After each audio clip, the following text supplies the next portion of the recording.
Então, pessoal, boa tarde, oficialmente aí agora a todo mundo. Eu quero agradecer mais uma vez a todos os secretários que estão aqui presentes.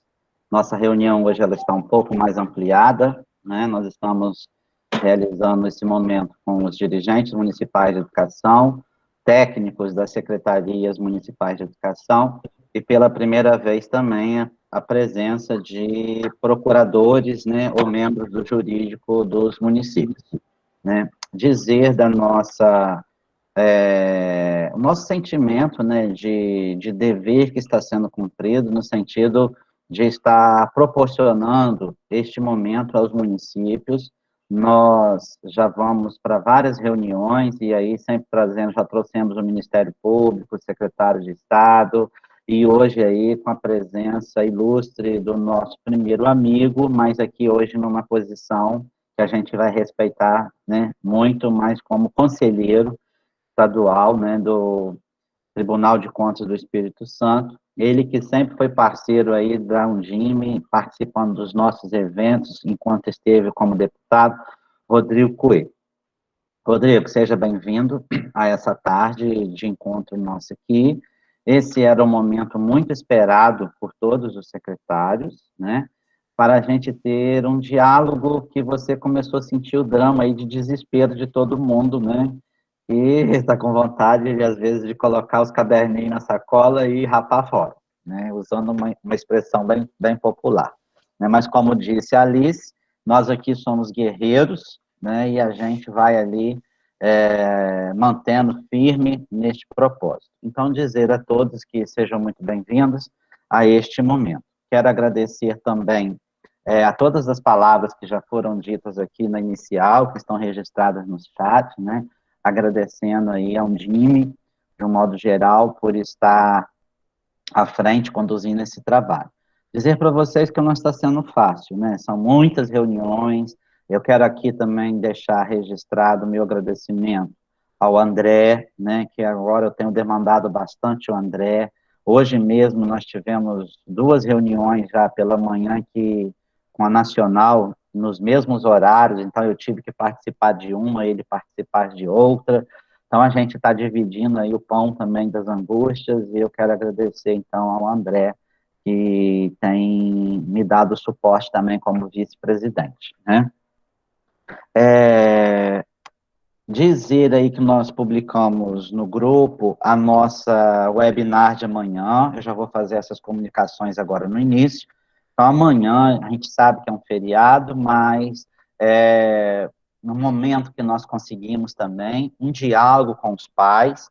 Vocês lembram que semana passada eu falei sobre isso, né? A gente está sempre falando muito para o secretário, para o técnico, para o professor, e ainda não tinha tido um momento para os pais. Então, eu consegui esse diálogo amanhã com a palestrante e uma grande especialista lá do sul do país, né, a Regina Schudel, que vai estar fazendo uma fala muito importante direcionada aos pais. Isto não significa que esta fala deva ser só a presença das famílias, né? Seria interessante que os profissionais que pudessem participar também estivessem presente, porque são falas que serão direcionadas, que poderão estar nos ajudando no nosso dia a dia, que ela vai falar justamente desta organização familiar nesse tempo, né, de pandemia, no suporte que a família precisa dar em prol das nossas crianças, né? Então, tudo que nós temos feito é realmente pensando nos nossos alunos, na manutenção do vínculo, como será esse retorno. Então, amanhã, e pensamos também, né, às 19 horas, por ser um horário que muitas famílias, elas já podem ter feito as suas atividades do dia, e a gente entendeu que esse seria o melhor horário. Embora algum colega aqui brincou, né, que seria o horário, foi a Marlene de Rio Doce, de estar jantando com o marido, tomando um vinho no feriado, né? Mas a gente não deixa a peteca cair, e nós vamos amanhã para uma reunião de trabalho às 19 horas, ok? E às 16 horas, né, como eu coloquei, eu tenho uma reunião também já agendada com o GT do Estado aí, que está discutindo o retorno, tá? Rodrigo, então vamos nós, né, para esse diálogo. É, a fala, a gente quer te ouvir num sentido, assim,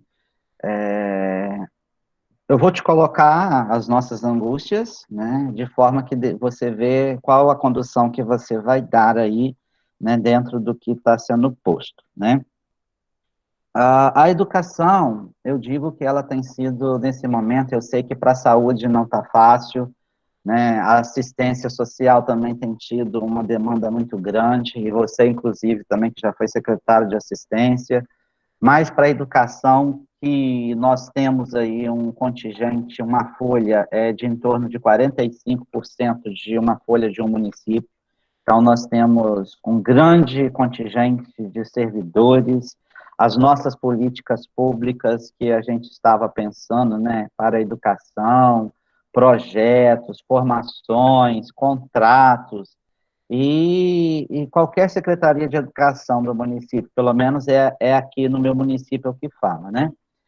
Nós somos também a secretaria que mais demanda compras, por exemplo, de uma prefeitura, né? Aquisições, inúmeros, e aí vem a preocupação das nossas contas que serão avaliadas, sabendo que, por exemplo, a legislação, ela não mudou, ela permanece, e aí a gente sabe que pode ter um bom senso de um tribunal, mas pode ter um outro, né, e pode não ter esse bom senso, e aí eu já te começo até falando uma angústia que eu tive na segunda-feira, quando eu ouvi a presidente do Rio de Janeiro dizer numa reunião nacional nossa que o Conselho, que o Tribunal de Contas do Rio de Janeiro, por exemplo, já alertou os secretários que eles não vão validar compras que não é de cunho da educação, que são equipamentos de saúde, como termômetro,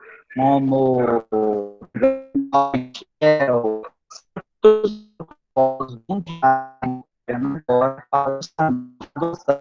de protocolos de segurança para o retorno. Então, a gente entende, a gente está num momento, a gente está chamando isso de um novo normal, porque acredita que aquele normal que nós vivíamos, nós não vamos viver mais.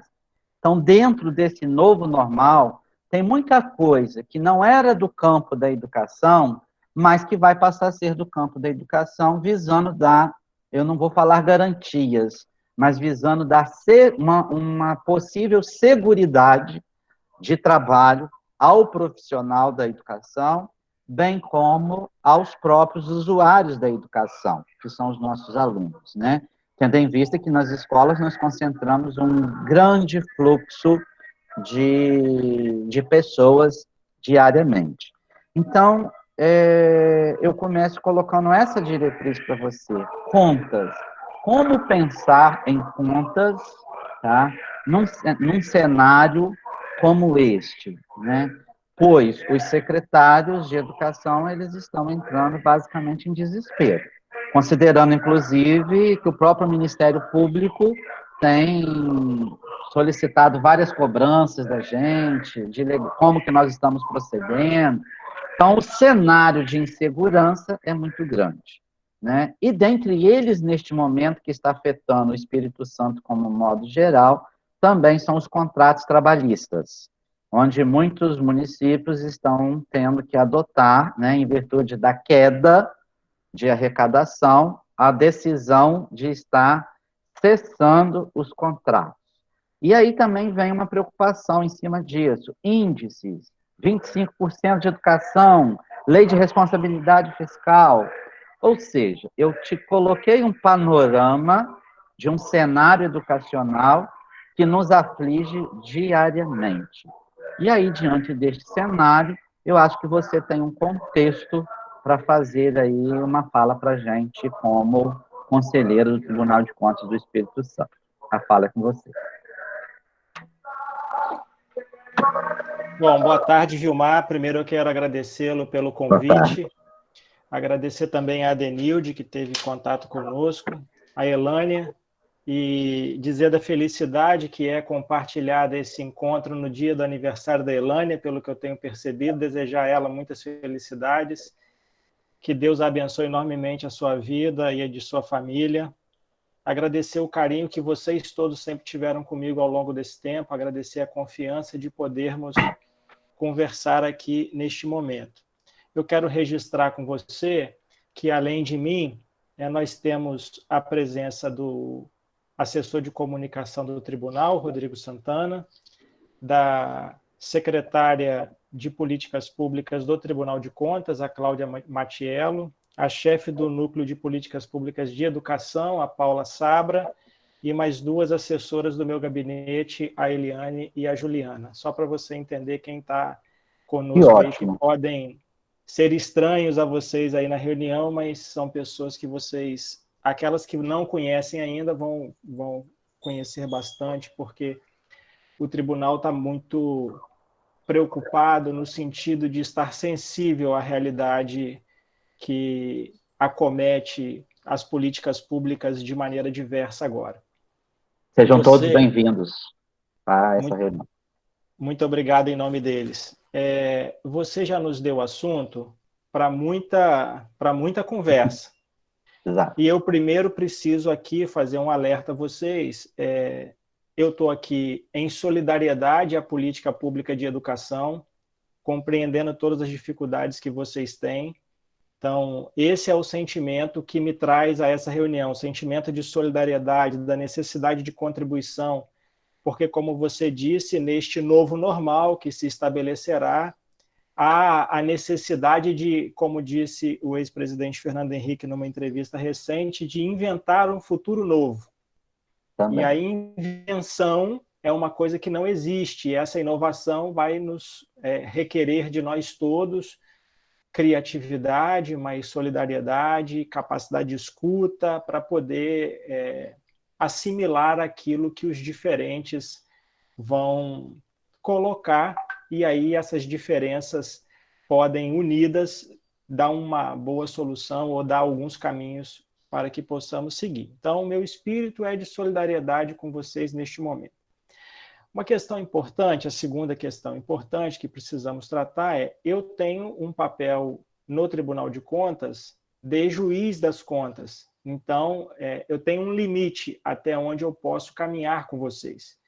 Então, se tiver algum caso concreto para que eu especifique objetivamente, eu vou refutar da objetividade, podendo, em alguns casos, dar sinais ou indicativos para que ajude na reflexão de vocês, mas a resposta objetiva sobre um caso concreto vai suscitar uma suspeição para que eu possa julgar determinada conta, e isso não seria bom. Então, eu peço só a compreensão de vocês, caso a gente chegue neste limite, né? E aí eu vou observar e retrato para vocês, mas preciso falar isso para guardar a transparência e o respeito que eu tenho a vocês, para que vocês compreendam a minha situação. Então, diante disso, eu já vou começar a entrar nos temas que você colocou aqui, né? E vou começar do que tem mais vocação com o Tribunal de Contas. Como é que ficam as contas neste ambiente em que nós estamos vivendo hoje?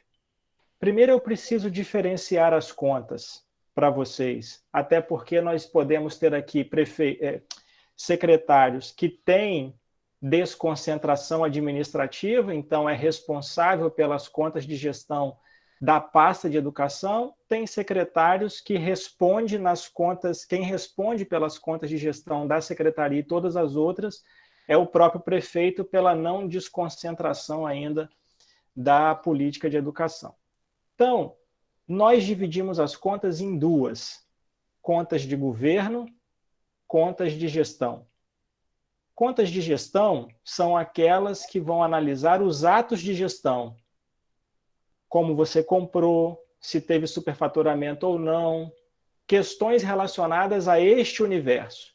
As contas de governo, que a gente só tem contas de governo dos prefeitos, né? Como eu estou falando aqui com municípios, então é prefeitos e governador, mas no caso de vocês, só prefeitos, elas devem analisar o resultado da ação governamental.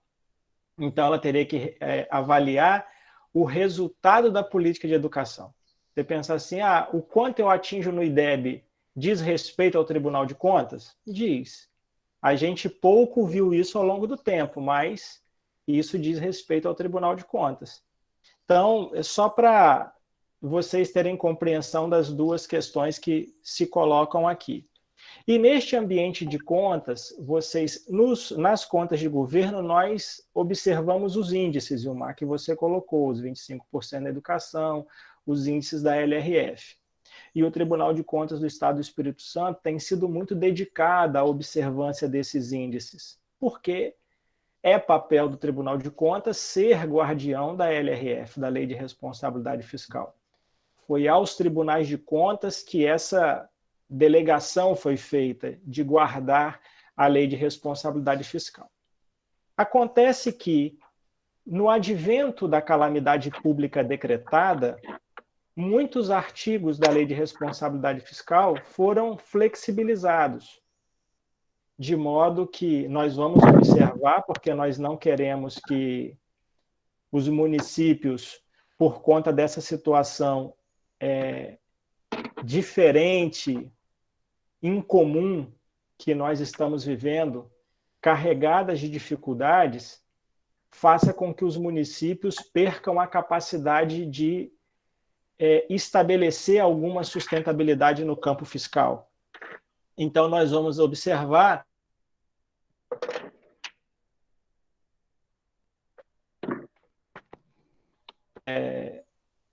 devidamente justificadas as medidas tomadas que, porventura, tenham feito com que algum índice desse fosse descumprido, isso será relevado por conta da calamidade pública que fora decretada. Então, assim, tratando muito especificamente, quando você fala que a nossa presidente do Tribunal de Contas do Estado do Rio de Janeiro, Mariana Willemann, diz que não vai aderir, não vai considerar os medicamentos, os EPIs, né, vamos chamar de EPIs, para estabelecimento da segurança sanitária como instrumentos e insumos da educação, isso deverá ser estabelecido pelo Poder Legislativo, porque o Tribunal de Contas ele vai se orientar por aquilo que o Poder Legislativo estabelecer. Se nós tivermos uma norma rígida quanto às despesas de educação, nós vamos ter que acompanhar aquela norma rígida, mas sabendo nós que aqui no Estado do Espírito Santo nós temos uma sensibilidade muito grande com este assunto, né? E aí eu posso exemplificar essa sensibilidade respondendo a uma outra pergunta sua, que é os contratos trabalhistas que você mencionou aqui inicialmente. Nós respondemos uma consulta do município de João Neiva, que perguntava se podia demitir os trabalhadores em designação temporária.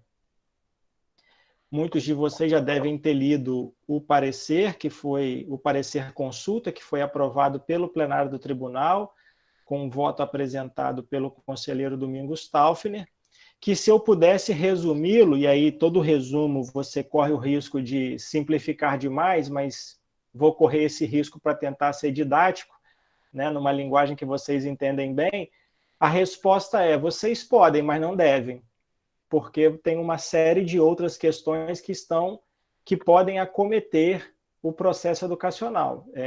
Primeiro, tem as questões sociais envolvidas na demissão desses trabalhadores. Segundo, tem a recontratação quando vocês forem retomar a atividade escolar. Então, é importante, a gente não vai dizer, você não pode fazer. Se um prefeito tomar essa decisão, ele não será condenado porque fez. Não tem isso. Mas nós estamos aqui dizendo a vocês, olha, se tiver outro caminho, se vocês identificarem outro caminho,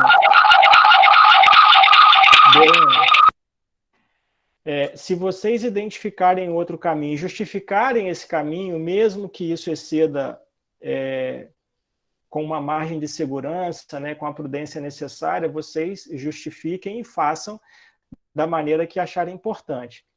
Mas eu vou aproveitar o gancho dessa pergunta para trazer aqui o estabelecimento de uma discussão com vocês que foi levantada pelo Tribunal de Contas em processo do ano passado, que foi o processo 3330 de 2019, em que nós fizemos uma verificação das redes que estabelecemos para o Estado efetivar um regime de colaboração, recomendamos aos municípios que instituíssem um software de gestão escolar para que pudesse verificar a possibilidade de otimizar, de organizar melhor as redes.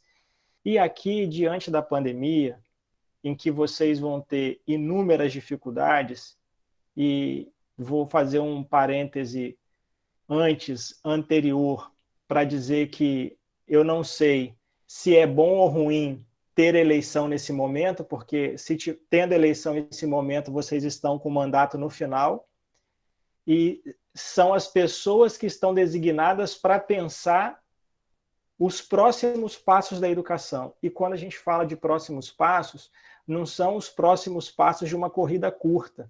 Vocês precisam pensar pelo menos 2, 3 anos para frente, mas eu entendo que o raciocínio tem que ser histórico, porque foi imposta uma necessidade que pode ser, vocês estão discutindo isso nos fóruns de vocês, eu não estou aqui para falar das questões pedagógicas que envolvem a educação, mas pode ser uma ameaça terrível e vocês podem alcançar um retrocesso muito grande, mas pode ser uma oportunidade de alavancar coisas que vocês queriam há muito tempo e não conseguiam porque as relações políticas acabavam não permitindo. Então, vocês vão precisar pensar a médio e longo prazo.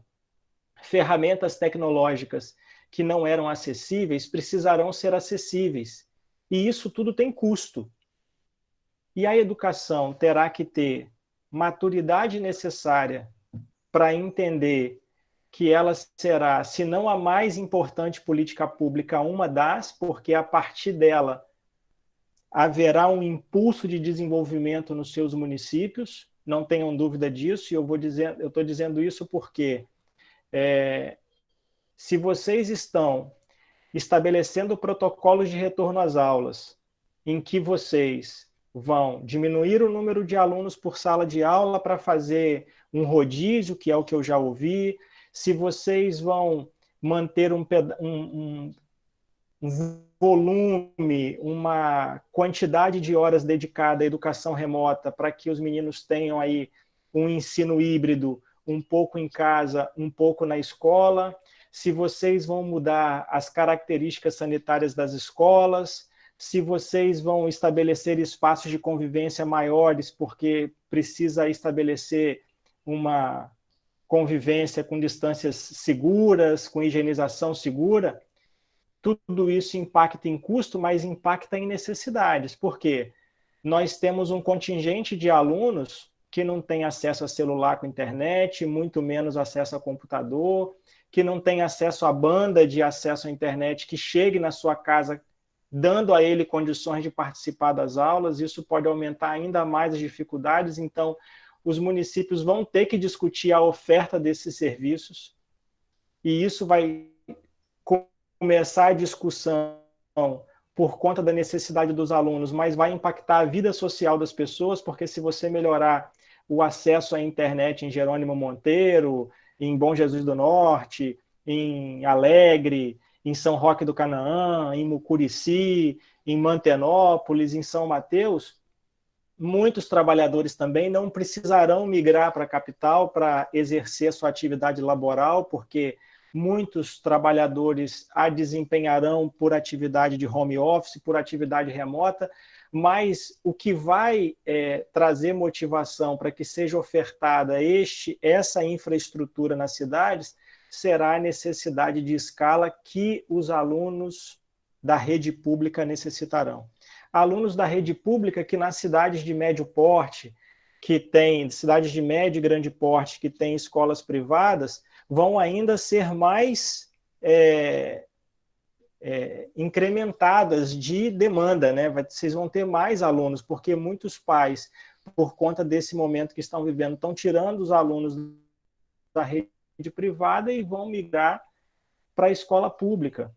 nós teremos um problema social que será, vão determinar a volta de muitas atividades laborais, mas a gente vem ouvindo as pessoas conversando de que as aulas de creche serão as últimas a retornar.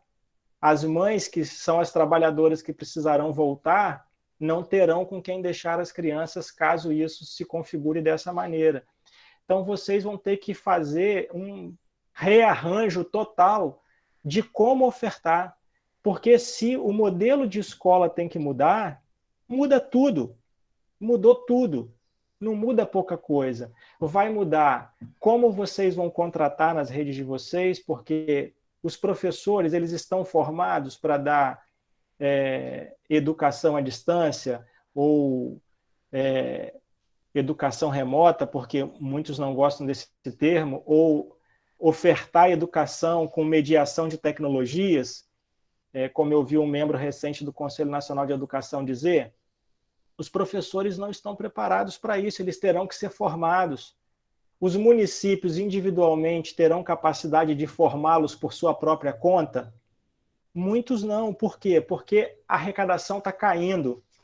Então, vocês vão precisar, mais do que nunca, eu volto no processo 3330, e estabelecer regime de colaboração.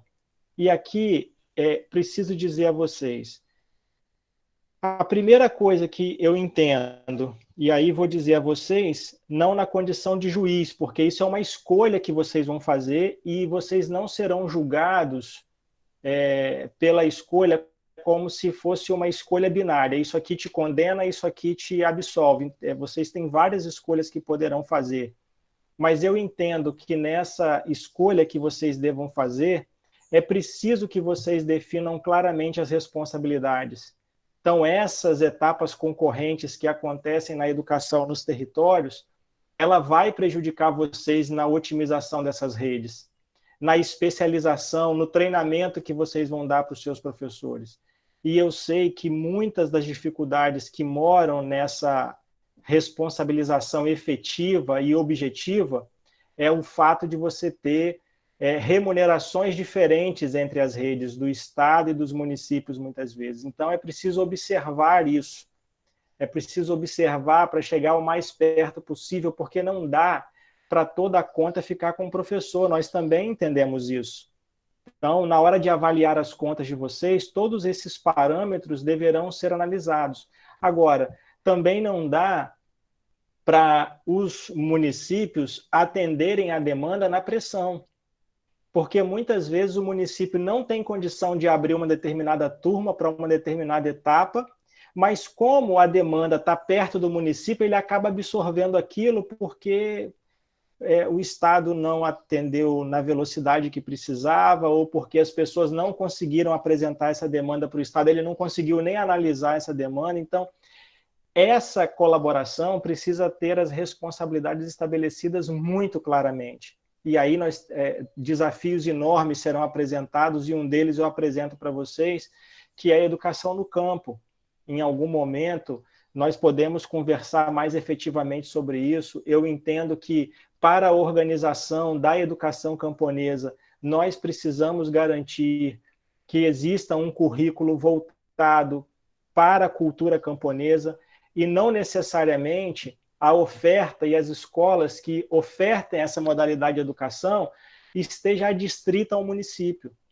Vocês podem organizar, e aí a gente precisaria conversar mais sobre isso para poder detalhar, uma forma meio que distrital que obedece uma lógica diferente para atender esses alunos. Mas é importante que vocês tenham essas responsabilidades definidas claramente para vocês conseguirem otimizar a rede, porque vai ser com o mesmo número de escolas que vocês vão atuar, se vocês precisam aumentar espaços escolares, se vocês precisam oferecer educação híbrida, se vocês vão oferecer equipamentos digitais para que as pessoas tenham acesso, é necessário que vocês pensem como é que vocês vão fazer isso caber na arrecadação de vocês. Porque é importante que não seja reduzido os 25% na educação. Por que é importante que não seja reduzido? É importante que não seja reduzido porque ninguém conhece o tamanho do desafio que está por vir, efetivamente. Ninguém pode dizer que sabe exatamente como será, mas nós também precisamos que isso seja institucionalizado. O Fundeb está acabando. Tem uma discussão no Congresso Nacional. Sem aprovação, do Fundeb.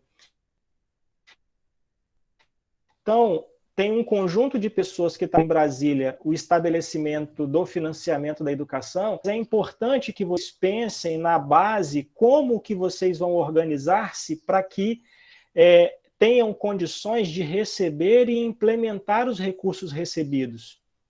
Então, as redes elas terão necessariamente configurações diferentes. Se as responsabilidades não tiverem efetivamente estabelecidas, vocês terão mais dificuldade de organizar.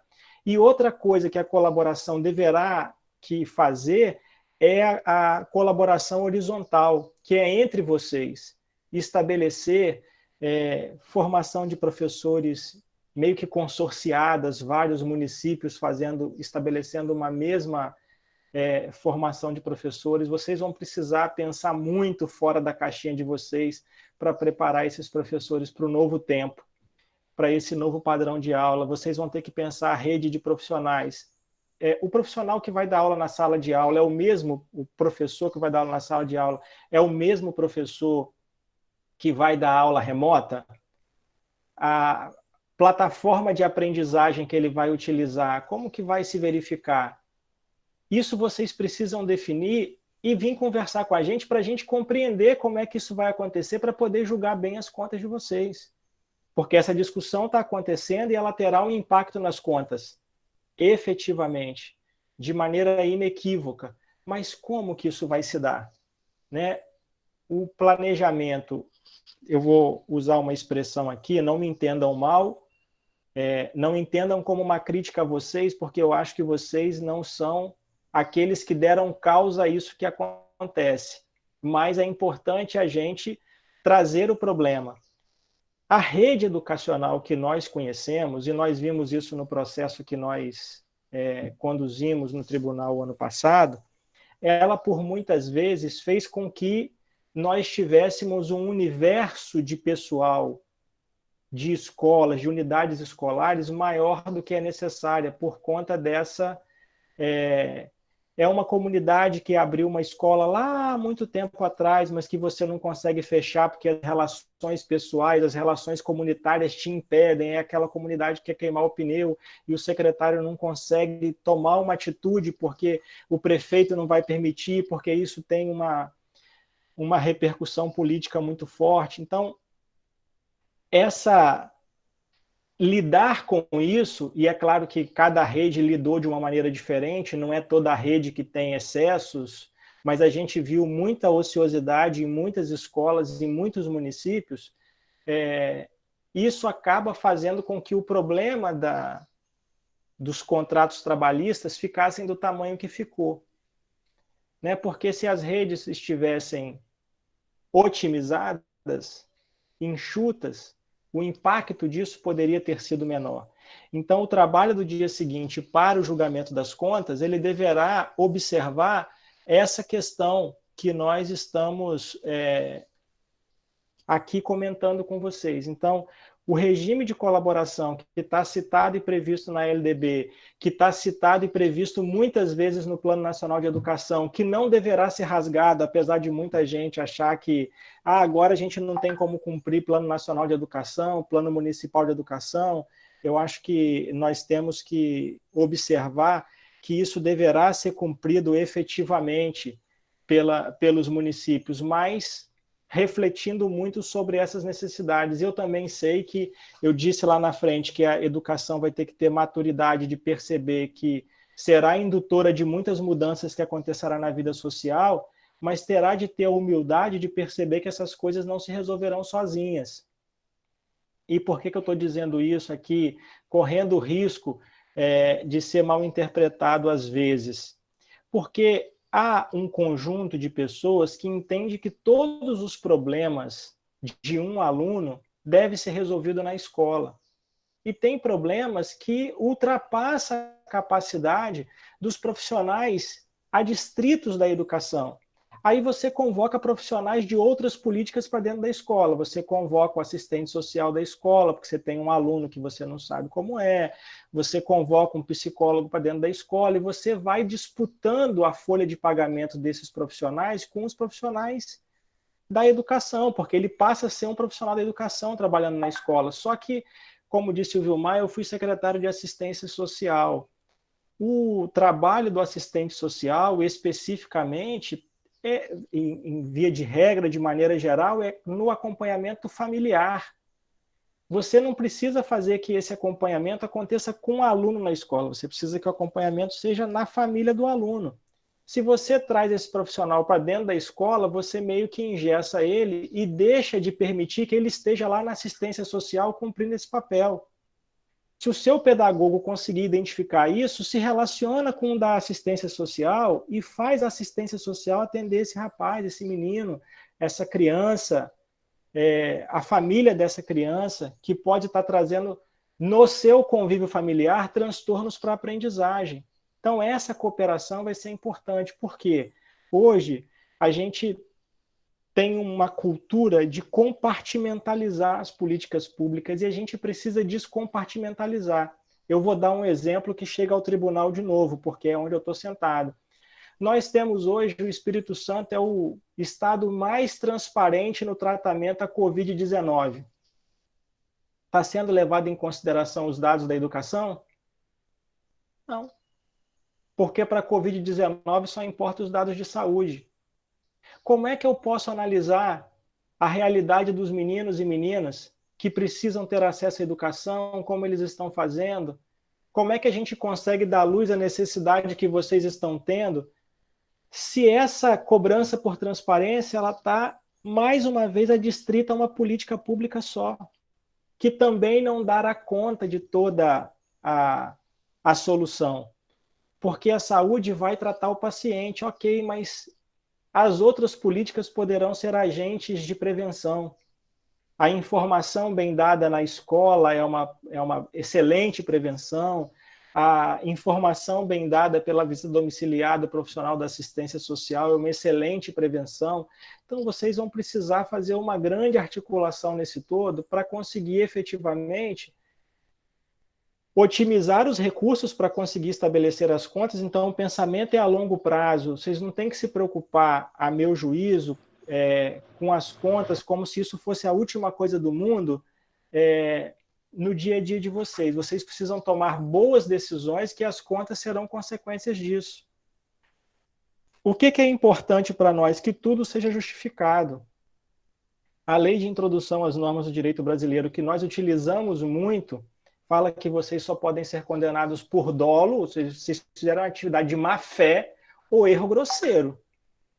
Se vocês não estiverem praticando nada, nenhum ato com dolo, e nem estejam cometendo um erro grosseiro, né? E um erro grosseiro é aquele que o cidadão médio consegue verificar que está errado facilmente, vocês terão muita sensibilidade na análise, e eu falo isso por conhecer os demais conselheiros do Tribunal de Contas do Estado do Espírito Santo.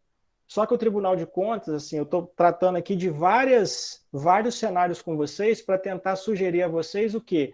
Nós queremos ajudar vocês a alcançar alternativas. E espero que essa minha primeira abordagem com vocês aqui tenha os sensibilizados, porque nós faremos um aprofundamento daquele processo que nós fizemos no ano passado, arguindo vocês sobre matrícula, sobre a infraestrutura das escolas, sobre a gente vai tentar apurar as folhas de pagamentos, os planos de carreira, para tentar demonstrar que é possível estabelecer esse rearranjo de responsabilidades, tentar melhorar os planos de cargo e salários dos municípios, para a gente valorizar o professor, porque não dá para tudo que a gente fala, não dá para encarar a educação, a gente precisa ter preocupação com a sustentabilidade fiscal, eu já disse isso aqui, mas não dá para você pensar assim, na educação a gente tem que cortar, a gente tem que tirar, tem que diminuir o salário do professor, tem que aumentar o número de alunos na sala. Na sala não, mas na escola vocês vão ter que reconfigurar isso.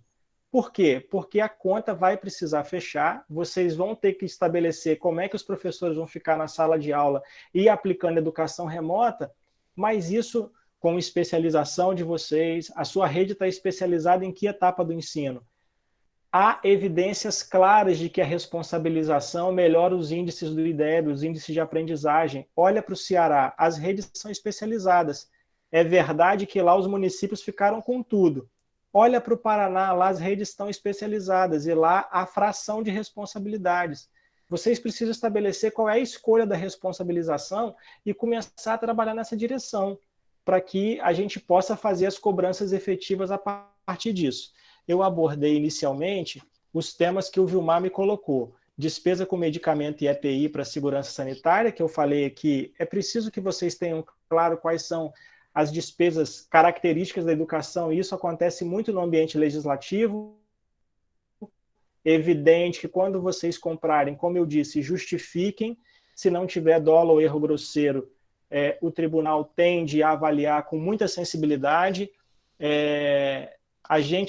O cenário de contas, vocês precisam estabelecer as necessidades, pensar mais a longo prazo, porque vocês terão necessidades momentâneas para agora, e isso vai ultrapassar o exercício financeiro. O ano letivo acaba em dezembro? Vocês conseguem me falar isso com segurança? Não acaba em dezembro, então vocês podem sair em dezembro e o ano letivo continua, então não dá para pensar só o curto prazo, vai precisar pensar o longo prazo, né? E vocês, as contas de vocês serão consequência dessas ações que vocês vão fazer bem intencionados e que nós teremos sensibilidade para avaliar. A ação dos agentes de controle, amigos, os agentes de controle também precisarão aprender com o que está acontecendo. Nós também precisamos aprender a partir da pandemia, porque não dá para a gente esperar tudo acontecer e ao final dizer que vocês estão certos ou errados. Eu estou aqui me expondo com vocês, né? Eu não precisava, eu podia ter ficado quieto.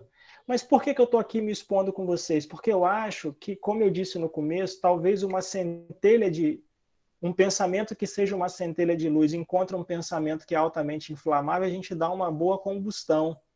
Então a gente precisa, se vocês quiserem pensar juntos, aqui junto de vocês, me ouvindo, tá? A Paula, a Cláudia, que vão ser as responsáveis pela auditoria do Tribunal de Contas junto aos municípios de vocês, vocês podem conversar com elas. Quando vocês receberem uma auditora do Tribunal de Contas no município de vocês, não tratem como se fosse alguém querendo achar o seu defeito. Não é isso. Está querendo encontrar soluções juntos com vocês. Hoje, nós queremos fazer um trabalho concomitante, precisamos aprender juntos, mas a gente precisa ouvir. O conselheiro é quem tem a posição mais delicada, porque vai fazer o julgamento no final, mas o auditor pode conversar muito abertamente com vocês. Então, converse. Ajude a ele trazer elementos para o Tribunal de Contas para que a gente tenha capacidade de gerar dados e evidências capazes de ajudar vocês na tomada de decisões.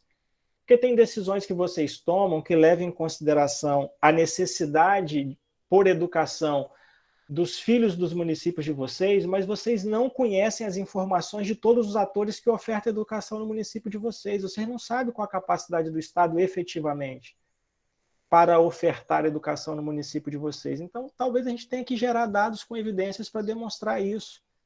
Então, assim, os órgãos de controle também precisarão aprender com vocês. Nós também precisaremos aprender juntos. Os tribunais de contas estão passando por um momento de profunda transformação, em que a gente está deixando de analisar a conformidade pura e simples, a saber se você fez certo aquele lançamento contábil, se você registrou na rubrica certa, e está passando a analisar o resultado das políticas que vocês implementam. E aí é uma análise muito mais macro, a gente leva em consideração muitos outros elementos. Então, neste espírito da necessidade de aprendizagem coletiva, eu tenho certeza que o Ministério Público também está procurando isso. O ano passado, quando nós terminamos o processo de auditoria, o levantamento que nós fizemos com vocês, nós fomos apresentar ao Ministério Público para dizer para o Ministério Público, para de falar que tem que abrir escola em tudo quanto é lugar, que os secretários municipais de educação não aguentam mais. Então, se a gente tiver informação que nos dê segurança, nós podemos fazer uma conversa franca com os outros órgãos de controle, como é o caso do Ministério Público, mas a gente precisa ter a possibilidade dessas informações. Então, quando a gente manda um questionário para vocês, não é porque a gente quer entupir vocês de trabalho, a gente quer ter respostas que sejam capazes de orientar vocês a tomarem as decisões, não que a gente induza as decisões, a gente não quer isso, porque essa escolha é de vocês. A gente quer orientar no seguinte sentido, ó, o seu cenário todo é esse, você é isso, você já conhece, mas o Estado é isso, e a instituição privada é aquilo, é esse o cenário que está posto. Então, assim, é nesse sentido, Vilmar, que eu queria fazer as minhas abordagens iniciais. Eu não sei se eu fui claro o suficiente para vocês, eu não sei se as abordagens eram mais ou menos na direção que vocês gostariam que elas fossem, mas como eu estou aqui aberto a perguntas, fiquem à vontade para perguntar e eu, se eu puder responder, responderei com prazer. Ok, Rodrigo, eu agradeço as suas considerações iniciais, que fez sim as abordagens, pelo menos a meu ver, do cenário que a gente tinha colocado. E antes de eu fazer qualquer colocação também, eu já quero perguntar, não tem nenhuma pergunta registrada aqui, mas se alguma pessoa que está participando da reunião gostaria de já lançar alguma pergunta ao Rodrigo. O JR já pediu para falar. Então, vamos lá, JR.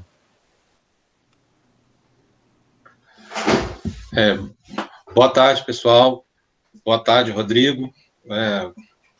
A todos aí, os convidados do tribunal.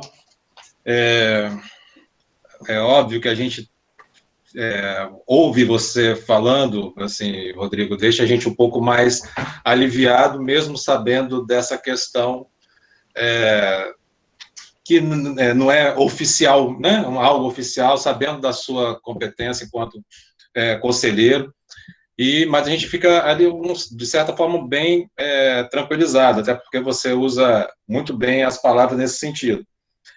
Agradeço sua contribuição e penso, assim, eu sei que a questão dos contratados pode parecer um pouco perverso até, né, assim, a gente pode, de fato, né, ter algumas ações acerca dos contratos, né, e é óbvio que a gente não pretende, assim, a gente está trabalhando, nos esforçando muito para isso, mas eu lembro, inclusive, que no ano passado, você esteve lá na Secretaria de Educação de Cariacica, né, com a equipe, a gente falava um pouco sobre essa questão dos contratos, né, porque a gente tem um vício, né, de um contrato para substituir um outro contrato e etc, etc, né, então a gente que está lá no lugar do efetivo. Nesse caso, fica ainda mais complicado, porque nós temos os contratados que estão no grupo de risco social, do risco de saúde, que não voltarão à normalidade em caso de uma retomada. Né? A gente precisará de ter um protocolo específico para ele, outro tipo de atividade. Seria ainda mais perverso a gente não considerar esses profissionais um desligamento de folha ou numa chamada de processo seletivo que já está em curso, já tem as suas regras lá, inclusive colocando que um dos desempates de processo seletivo é a idade, e a gente vai precisar levar em consideração, inclusive, para poder fazer reposição desses profissionais, como que a gente segue uma ordem de processo seletivo, cuja classificação por meio da idade também é um critério de desempate. Então, veja bem, assim, é uma coisa que é muito difícil de a gente conduzir, né? Juridicamente, né? A gente tem a... Mas como, qual a sua sugestão para nós, assim, nesse sentido? Desligar, não aceitar? E o que seria razoável a seu ponto de vista? Já posso? Sim. Sou eu? Zé Roberto, obrigado pela pergunta, pelas contribuições. Eu vou voltar. O que nós conversamos lá em Cariacica? Vou aproveitar que você se manifestou, se você me permite, eu passo a dar exemplos a partir da nossa conversa. Claro. essa especialização das redes que nós falávamos, o Zé Roberto contava de possibilidades que permitia que ele tivesse uma organização e tirasse da necessidade dele uma série desses contratos que ele está falando aí, que você tem um contrato para substituir um outro contrato, um contrato para substituir um outro contrato, e nós não estamos nem falando dos contratos que a política te impõe fazer, né? Nós estamos falando só da necessidade que foi porque tinha uma determinada unidade educacional daquele determinado tamanho, e você precisa fazer porque a comunidade te pediu, e você não consegue planejar de outro jeito, porque senão tem uma demanda popular muito grande, porque as pessoas acham que tem que ser atendidas da maneira que elas querem que sejam atendidas, aquela necessidade que elas estão fazendo. Então, assim, primeira coisa é você ter a capacidade de ofertar aquilo que você precisa ofertar. Então, se você mantém uma rede que precisa dar conta de atender alunos que estão fora da sua etapa de ensino, ou que você não precisaria ter, e no caso de Cariacica você me falou de várias regiões que têm escolas do estado e do municípios muito perto, que uma estava muito cheia, a outra estava vazia, não tinha razão de existir, podia migrar, podia especializar. Enfim, isso vai tirando a necessidade dos contratos excessivos, vai diminuindo, vai enxugando a necessidade de contrato. E isso vai precisar ser observado. Porque o primeiro conflito se resolve se você não precisar contratar aquela pessoa que não tem necessidade para o trabalho. Uma coisa é você exonerar, você demitir, você romper um contrato pura e simplesmente sem levar em considerações questões sociais, questões dos grupos de risco, como você colocou, enfim. A outra coisa é você estabelecer isso para um grupo de trabalhadores dos quais você não necessita para garantir a oferta do serviço educacional. Então, essa é uma coisa. Então, o planejamento com as redes com responsabilidade definida é muito importante, é o primeiro ponto, né? O segundo ponto, você me diz como é que eu devo fazer, como eu devo proceder. Qualquer sugestão que eu te der vai estar submetida ao Tribunal Regional do Trabalho. Então, se você estabelecer a idade como critério de desempate, eles podem dizer que isso é uma forma de discriminação e ajuizar uma ação contra vocês no Tribunal Regional do Trabalho. Isso não tem nenhuma relação com o universo de contas. A forma com a qual você escolhe os seus trabalhadores não vai para o nosso julgamento. Nós vamos estar preocupados se você está fazendo os pagamentos dentro da lei e se você está tendo resultado na ação governamental nas contas de governo. Mas essa forma específica de acesso do trabalhador, a gente não está sob nossa jurisdição. Então, eu te falar é mais um palpite, eu acho que não agrega para o que vocês precisam fazer. Então, por isso, eu vou aqui ficar com a parte do planejamento, da efetiva necessidade, mas eu estou falando isso aqui para vocês, gente, compreendendo que essa é uma decisão que não se toma sozinho. Não é uma decisão da vontade de vocês. Eu estou com vontade de me especializar a minha rede agora e vou especializar. Não, não é assim. Vocês têm um outro ator importante que é o Estado nesse contexto. E você tem atores que também negociam com o Estado, como é o caso do MEPS, por exemplo, que é um ator importante na educação camponesa. Então, eu sei que vocês precisam dialogar, mas aí como é que vocês estabelecerão isso, se isso é realmente o desejo de vocês, porque quem toma as decisões, quem faz as escolhas são vocês. Nós estamos aqui para, como eu disse a você, a função de fazer o julgamento, mas a gente quer fazer um acompanhamento concomitante para que seja possível gerar dados para que vocês tomem as melhores decisões.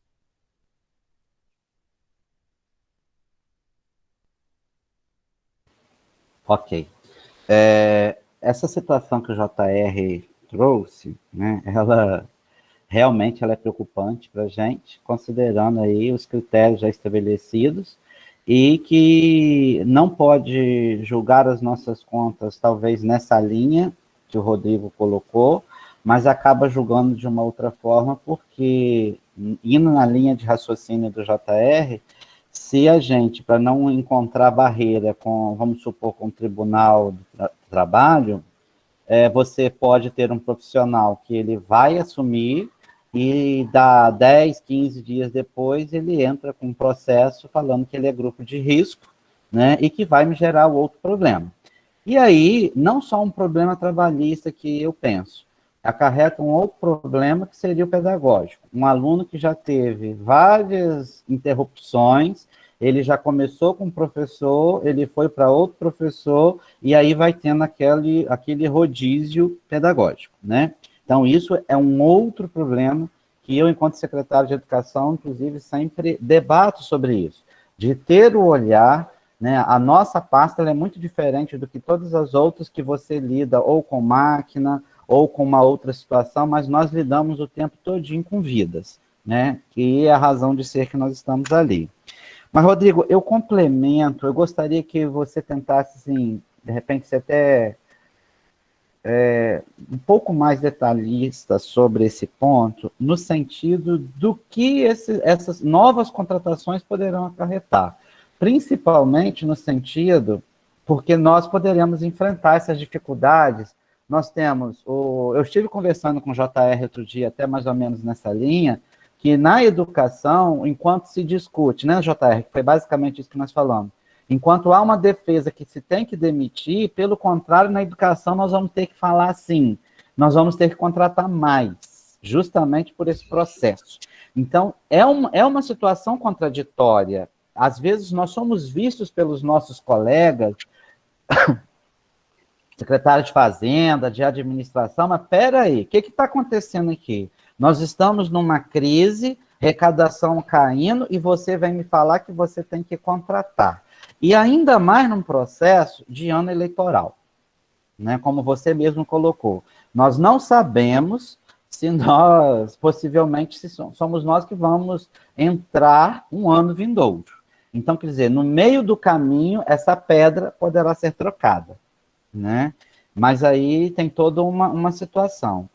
Como, né, dentro de um ano eleitoral, esses índices, essas contratações, como que nós podemos nos resguardar de forma, entendendo, inclusive, que a educação ela é um direito público subjetivo? Está desligado, Rodrigo, seu microfone.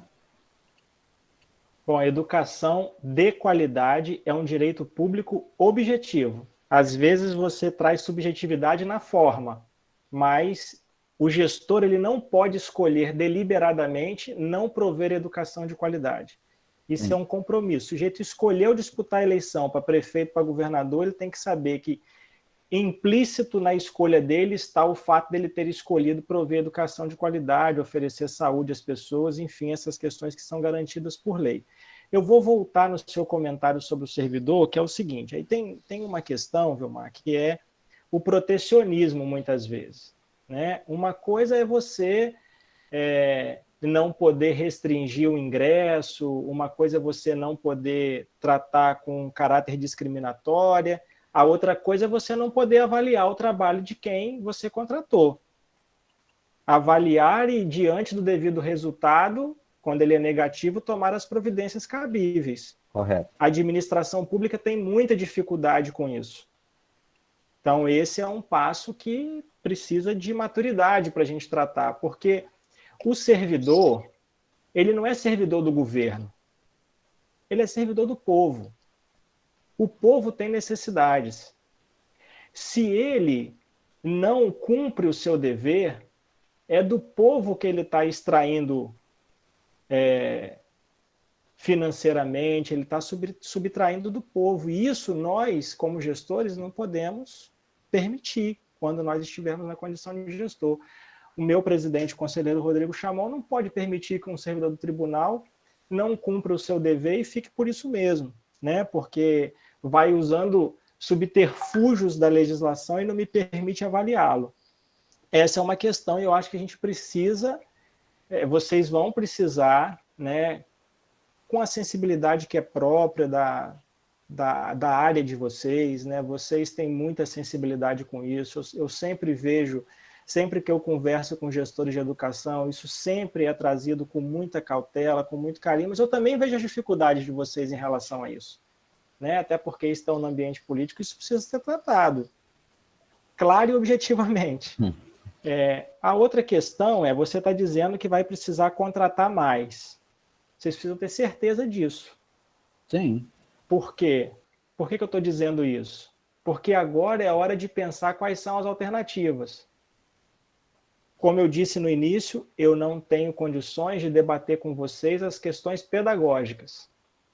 Mas eu estava ouvindo recentemente um webinário desses de educação, tantos que eu tenho acompanhado, e o professor Mozart, que é membro do Conselho Nacional de Educação, que vocês todos devem conhecer, estava falando da necessidade de ofertar educação, não considerando mais a escola de tempo integral, mas o aluno integral, né, que ele vai ter educação integral por ter condições de acompanhar educação por mediação tecnológica em casa, por uma parte ser presencial.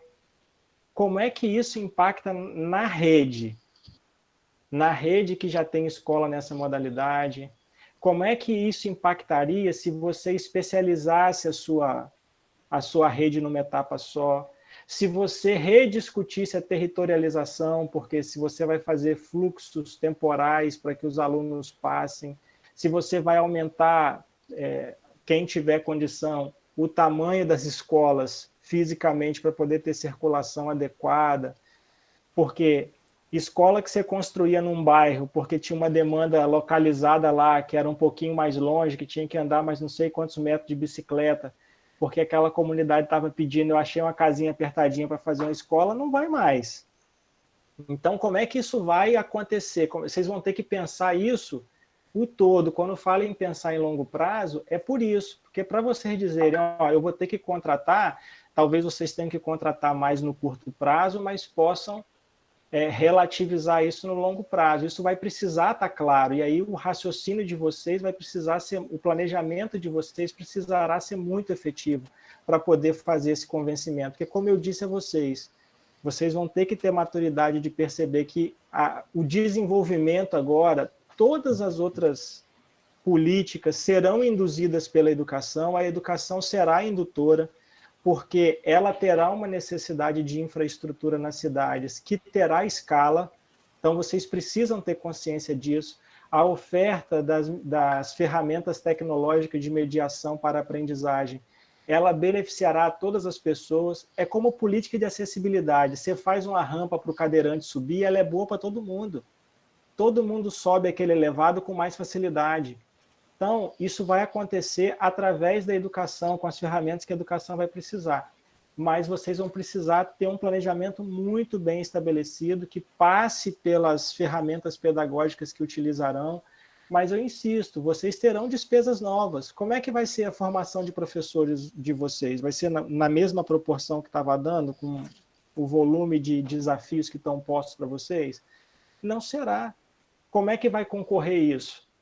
Tem uma discussão que é nacional, que vocês estão participando, né, que é como é que financia a educação. O Fundeb vai ter 10% do governo federal, vai passar para 20%, vai usar o salário educação como parte da participação do governo federal. Isso é uma discussão que está lá, foge à minha jurisdição, mas é o ambiente político estabelecido e vocês precisarão acompanhar isso, fazer as lutas políticas que necessitam fazer. E, de outro lado, precisa pensar na base como é que isso se estabelecerá, porque vocês precisam pensar daqui para frente como que essas redes municipais vão se organizar, que tipo de profissionais vocês vão ter nessas redes de vocês. Tem muita gente que tem muito profissional que é naquela prerrogativa de resolver todos os problemas na sua própria unidade. E vai ter que compartilhar com outras políticas. Então, esse planejamento será determinante para vocês. Agora, em período de calamidade, vocês têm os índices flexibilizados. Pode fazer de qualquer jeito só porque está flexibilizado? Não, vocês precisam justificar. Mas esse curto prazo, vocês têm um certo amparo pela flexibilização. Ninguém terá contas rejeitadas porque extrapolou os 54% de pessoal com a queda da arrecadação neste período de calamidade. Mas, posteriormente, vocês precisarão voltar com isso para o lugar. Como é que faz para voltar para o lugar? Por isso que eu disse no início, se eu não sabia se era bom ou se era ruim ter eleição esse ano. talvez fosse bom dar o tempo de vocês para fazer essa primeira passagem, né? Ninguém escolheu ter pandemia no mundo esse ano.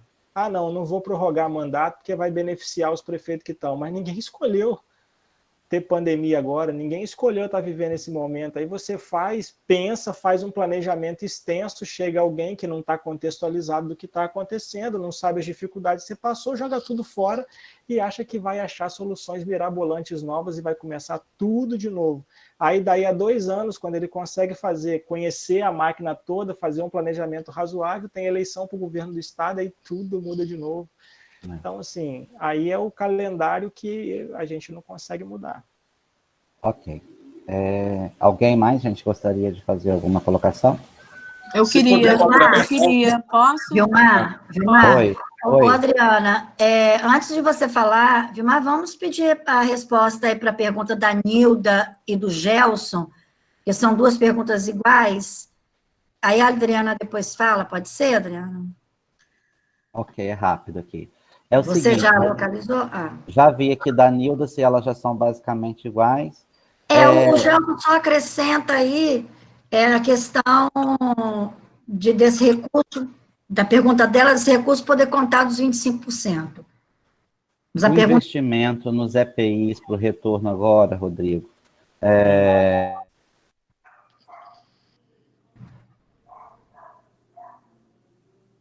O Vilmar travou só para mim? Travou, Vilmar. Eu não estou conseguindo achar a pergunta. A pergunta é o seguinte, Rodrigo. Ela quer saber se esse investimento aí com os IPIs pode ou não pode utilizar o recurso da educação e contar para os 25%, porque na sua fala anterior não ficou muito bem claro isso. Como eu disse anteriormente, o que é despesa da educação, tem que ficar estabelecido por legislação. Se vocês conseguirem fazer um movimento, claramente falando, com deputados federais, para que isso entre na legislação brasileira como despesa da educação, é mais fácil, é mais garantido. Eu não posso garantir a vocês como será o julgamento de um processo fático no Tribunal de Contas. Qual é o caminho que eu posso dar para vocês? Vocês precisam justificar.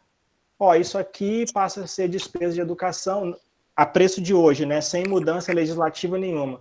Isso aqui passou a ser necessário na educação porque nós precisamos garantir a segurança sanitária dos nossos alunos.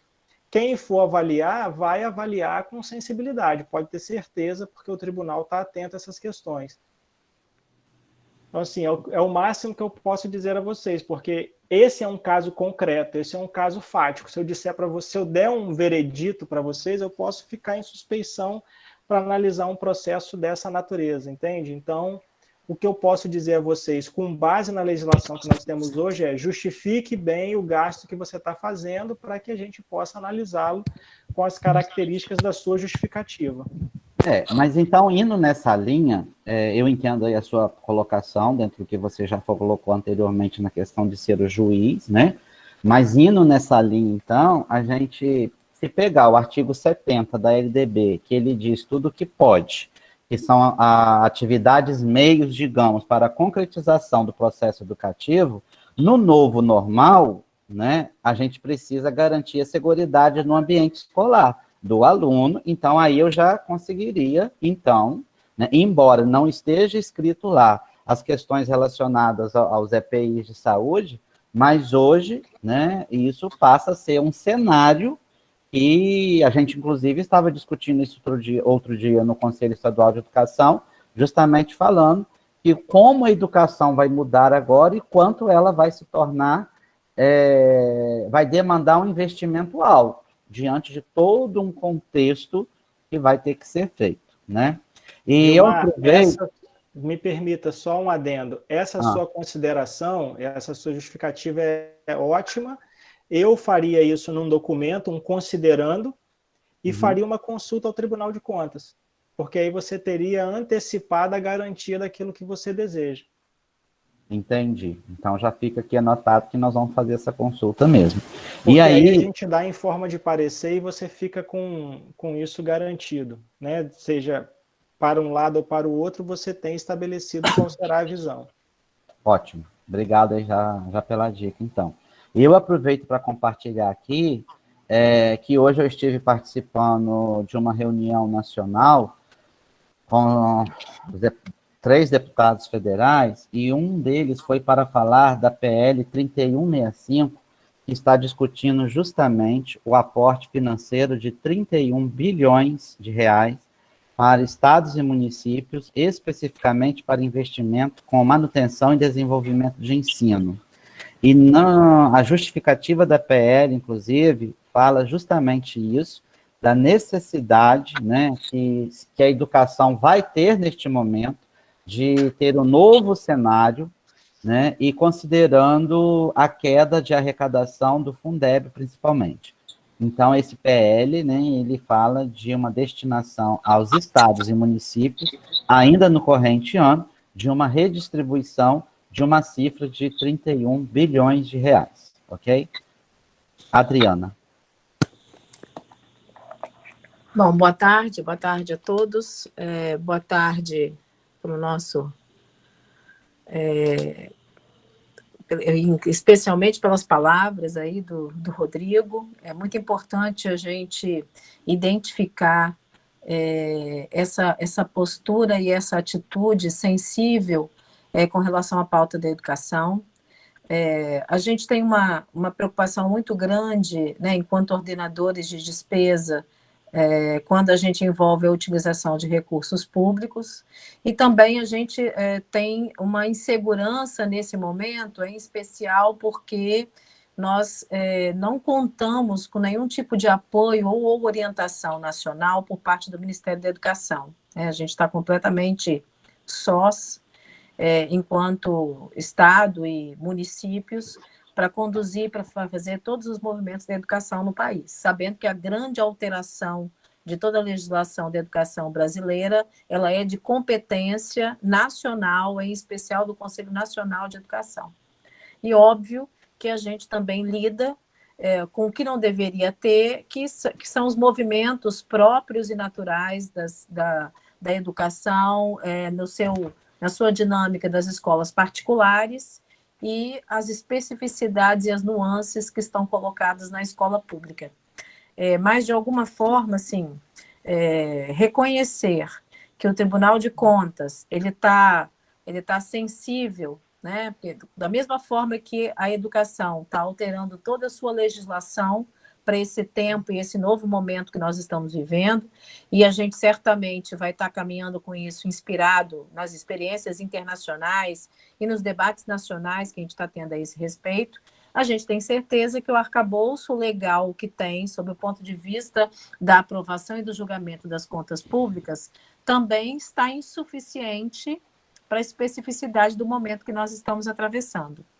Então, assim, perceber que a gente tem no tribunal esse acolhimento e essa receptividade para esse momento ímpar que nós estamos atravessando, traz para nós, sem dúvida, mais segurança. E eu gostei dessa sua resposta final, doutor Rodrigo, quando o senhor traz a hipótese da gente fazer a consulta sobre a hipótese de adquirir os itens vinculados à segurança, porque passarão a fazer parte da rotina da escola, até porque a gente tem uma questão. Tudo que a gente hoje utiliza de recursos próprios para alimentação escolar não é computado, né? E a gente tem um investimento grande nesse aspecto, né? E agora a gente vai ter mais um elemento que é a condição básica para que o estudante possa estar no ambiente escolar. Então, assim, acho que é um dado extremamente precioso e importante para todos nós. E aqui, acho que sim, fazer um registro, né, pela instituição, levando a instituição ao Tribunal de Contas, o que a gente está vivendo com relação à alimentação escolar, né? De alguma forma, nós tivemos uma manifestação do governo federal que não está no âmbito da operação das políticas públicas, que apresenta uma proposição que é inviável sob o ponto de vista da operacionalização, de utilizar o recurso da alimentação escolar para suprir essa necessidade, essa demanda da sociedade, já que é vedado a nós adquirir kit, né? O que a gente adquire são os gêneros, e os gêneros que nós adquirimos, ele tem uma quantidade de gêneros que abarca a produção do alimento na escola. Quando a gente transforma isso para ser entregue às comunidades, o que a gente compra para produzir é infinitamente insuficiente para o que a gente compra para entregar, né, para apoiar a alimentação no ambiente domiciliar. Pra você ter uma ideia, nós demonstramos isso, que um item, se nós fôssemos entregar para todos os estudantes, um item que é o óleo, nós precisaríamos de 46 mil embalagens de óleo. E a gente, em 46 mil embalagens de óleo, alimenta a rede municipal de Vitória por 3 anos. Então, assim, só para a gente ter ideia, e a gente tem a conta de cada gênero, né? O que é cada gênero individualmente entregue às pessoas e o que é o gênero com alimentação produzida e oferecida no ambiente escolar. Então, assim, ter essa sensibilidade e saber que também vocês têm a condição de participar de diálogos nacionais, né, para que junto ao Tribunal de Contas da União haja também sensibilidade a esse respeito, né, porque eu acho que esse é um momento em que a educação, e isso que a gente viu ao redor do mundo, em situações dramáticas como essa, foram os momentos em que houveram as maiores flexibilidades e os maiores investimentos na educação para que essa travessia possa trazer ganhos permanentes.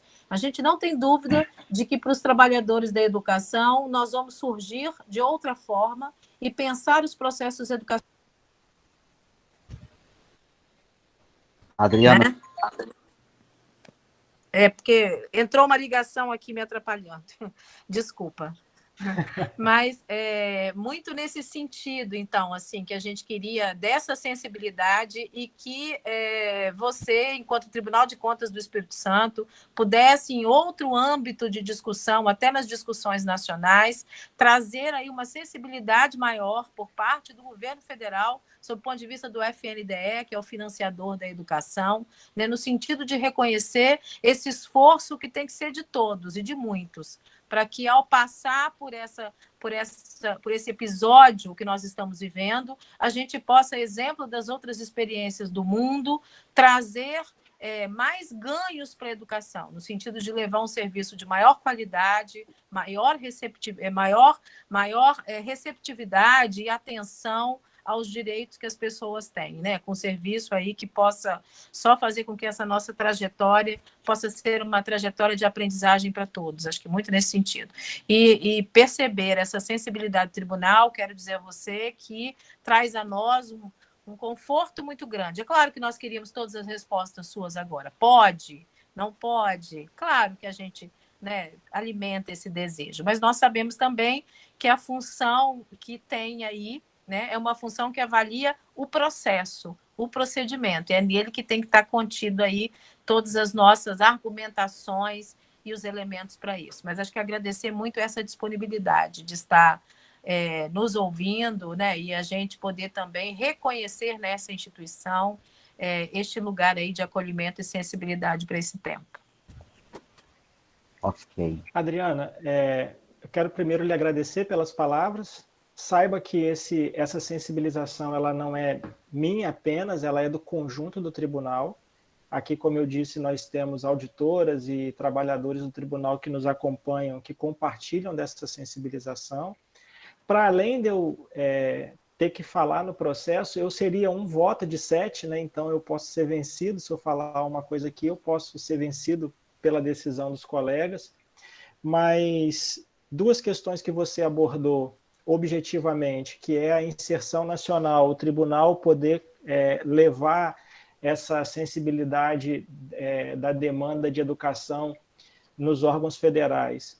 Os tribunais de contas têm participado das discussões nacionais por meio do Instituto Rui Barbosa, que é a instituição que congrega todos os tribunais de contas no Brasil, e dentro do do Instituto Rui Barbosa nós temos um comitê técnico de educação que é coordenado por um conselheiro do Rio Grande do Sul, o conselheiro César Miola, e ele tem participado aos conselheiros as discussões e tem levado uma opinião dos tribunais acerca das necessidades no debate educacional. Por exemplo, nessa questão do Fundeb, foi posicionado que seria um retrocesso utilizar o salário educação como parte do percentual aplicado pelo governo federal no Fundeb. de que também deveria haver uma maior implementação de recursos do governo federal no Fundeb, e agora, pós-pandemia, de maneira mais urgente. Então, os tribunais de contas, de uma certa forma, têm participado do debate nacional, levando as posições, ouvindo os atores, porque os tribunais de contas acabam ouvindo o Ministério Público, acabam ouvindo os movimentos organizados da educação, muitos através do Todos pela Educação, o FINEDUCA, a Campanha Nacional pelo Acesso à Educação, enfim, atores diferentes, né, e tem levado a posição dos tribunais nesse debate nacional. A gente lamenta muito essa ausência de coordenação nacional que você fala, e espero que o Conselho Nacional consiga, né, de uma certa maneira, preencher um pouco o espaço que ficará, né, essa lacuna que ficará pela ausência do MEC, e isso a gente ouve em todos os lugares, é só lamentar o que nos cabe. E em relação a essa questão da merenda que você coloca, e aqui tudo que eu estou falando em exemplos, eu estou falando em tese, né, não objetivamente, mas subjetivamente, eu não vejo nenhuma dificuldade desse recurso que é destinado à merenda ser adicionado a recursos de caráter de transferência de renda ou de oferta de benefício na assistência social, e eles se complementarem para evitar que o recurso da educação seja destinado num volume tão grande para uma finalidade específica que outras políticas também tentam abarcar. Então, os quantitativos que a educação adquire podem ser somados, né, uma vez que os alunos podem estar tendo as suas famílias assistidas por outros caminhos também. Então, essa soma eu não vejo de maneira problemática, poderia ser uma estratégia, em tese, que vocês poderiam utilizar, seria essa: a gente segregaria o que é recurso da merenda, o que é benefício, porque a escolha de dar o benefício é uma escolha que cada prefeitura faz, cada jurisdicionado faz, e como tem uma orientação nacional dos tribunais, uma circular que orientou que os municípios fizessem a destinação dessa merenda aos seus alunos neste período em que eles estavam afastados da atividade escolar, isso teve uma orientação nacional que passou por todos os tribunais, por isso eu falo isso aqui, ela poderia ser adicionada a uma outra política pública. Eu não veria isso com nenhuma dificuldade, e acredito que bem justificada a análise no tribunal seria feita muita tranquilidade.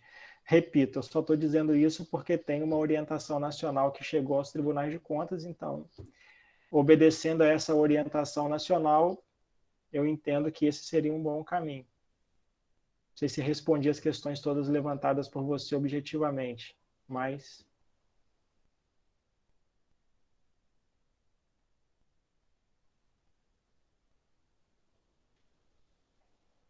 Vamos ao próximo? Tem perguntas? Nós temos algumas perguntas aqui. Fique à vontade.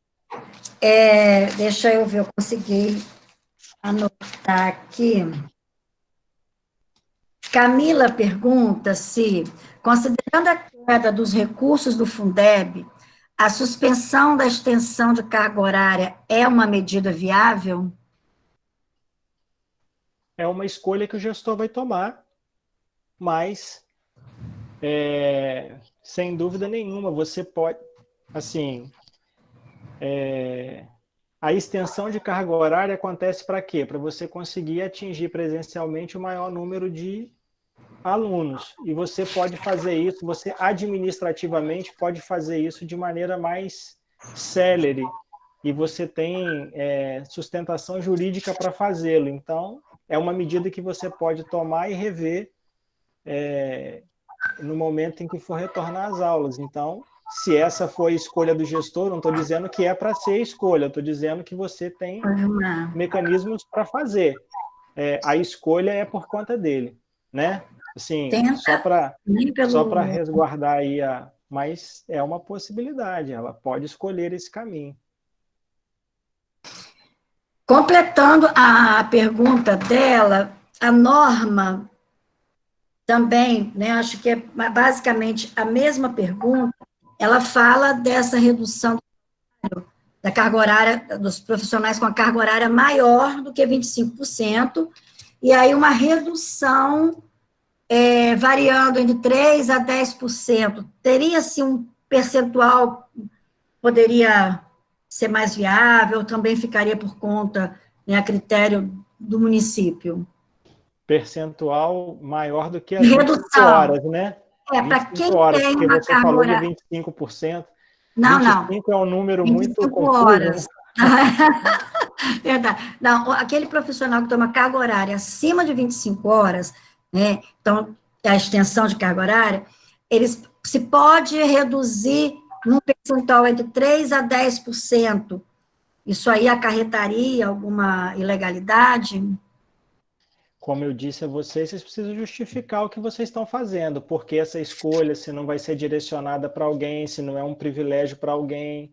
Se não for um privilégio para ninguém, se você não estiver escolhendo esse em detrimento daquele e fizer de maneira justificada, eu não vejo porquê. Você tem condições de refazer, né, a extensão de carga horária de um servidor que tenha um vínculo efetivo, por exemplo. Você consegue estender a carga horária dele administrativamente com muito mais segurança do que contratar um outro professor.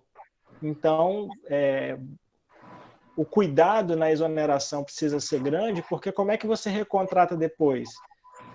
Lembra que a volta da atividade não será um retorno de férias. Vocês não vão fazer um negócio que vocês sabem que vai voltar no dia tal. Tem um monte de gente fazendo calendário para agosto que não sabe se vai valer, né? Então, não é um ambiente de muita certeza. Então, por isso, quando vocês precisarem recontratar, vocês vão recontratar de qualquer jeito, é mais arriscado do que fazer a extensão de carga horária quando couber. Então, você conseguir flexibilizar aí, né? Repito, caso tenha nenhum tipo de privilégio ou benefício, se tenha um trato totalmente igualitário e que seja bem justificado, eu não vejo problema. Ok.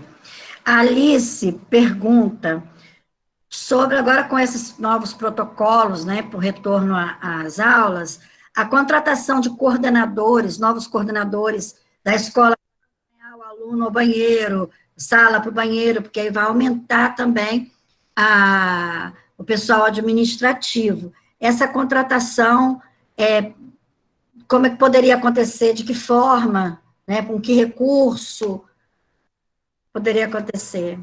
Sempre que você for contratar alguém para a política de educação, você vai dividir recurso que você tem dentro dos 25%, que é o recurso que você tem destinado para a educação. Cada profissional que você levar para dentro, ele vai concorrer com os profissionais da educação. Então, é importante que vocês pensem e planejem muito bem a rede, e a rede em todas as suas especificidades. Que tipo de profissional que você vai ter, qual o percentual que você vai ter na regência de classe, quantos que vocês vão ter trabalhadores da educação, porque isso vai impactar no quanto você ganha. Daqui a pouco você está reduzindo o salário para conseguir pagar um número de profissionais a mais que você vai levar para dentro da educação, porque dificilmente também você vai conseguir aumentar muito o valor que você vai destinar, porque a gente fala em ultrapassar os limites de pagamento de pessoal, mas você não vai conseguir chegar a 100% da arrecadação com o pessoal da educação. Então, vai ter uma realidade que vai se impor aí. Então, esse planejamento ele vai ser fundamental. Agora, de onde vêm os recursos? Eles vão vir dessas fontes de financiamento que vocês estão discutindo nacionalmente, porque a arrecadação dos municípios, via de regra, pela previsão econômica que está estabelecida aí, ela vai cair. E qual é a garantia que vocês têm de recursos hoje? É a não extinção do limite de 25%, que está sendo discutido ser retirado no Congresso Nacional. Então, vocês precisam trabalhar para que isso não aconteça, para que se mantenha esse percentual. Ok. Só fazendo aqui um adendo na pergunta da Norma, ela colocou aqui que o questionamento dela da questão da redução da carga horária é dado ao fato da queda abrupta da arrecadação e o receio de não conseguir pagar a folha, né, nos meses de julho e aí por diante. Por isso que ela fez essa pergunta. É uma justificativa, entende, Elânia? Sim, então, sim. A minha resposta foi no sentido de, se tiver bem justificado, se não tiver benefício, se não tiver privilégio, é uma justificativa. Ok. A Adriana Neves ela pergunta: os recursos que estão vindo do governo federal em prol do combate à pandemia não poderia ser usado também como apoio de compra aos EPIs de saúde, ou esse recurso é só para a Secretaria de Saúde? Aí é o arranjo local. Tem muita gente que está utilizando recursos que estão vindo para proteger a população, mas aí vai de cada gestor, não é o secretário de Educação que vai escolher efetivamente. É claro que tem orientações para ser preferencialmente para os trabalhadores de saúde, principalmente os materiais cirúrgicos e os materiais descartáveis. Então, esses têm primazia aí, mas vocês vão ter que estabelecer no âmbito da administração de vocês isso. E aquilo que suscitar dúvidas a vocês neste aspecto específico, do mesmo jeito que nós falamos da utilização dos 25% dos EPIs como recursos de MDE, vocês precisam incluir na consulta perguntas dessa natureza, porque aí vocês terão uma resposta mais efetiva. Eu não posso adentrar porque eu dou uma resposta para você aqui. Acontece da pessoa fazer esse arranjo lá. Os outros 6 conselheiros entendem diferente, o que eu falei não vale de nada. Então, não tem julgamento aqui sendo feito sobre caso concreto, entende? Mas eu entendo que, assim, no meu entendimento, vocês poderiam organizar a destinação desse material. É o ponto 1. Só que para vocês terem garantia disso, seria necessário fazer consulta. E a partir daí, observar aqueles que têm endereço certo ao profissional de saúde, para você não comprar EPI de médico cirurgião para botar na pessoa que está na rua precisando de uma proteção, né? Que é diferente a exposição ao risco que ele tem, né? Ok. Mas aí o ideal é uma consulta, Elaine. Tá.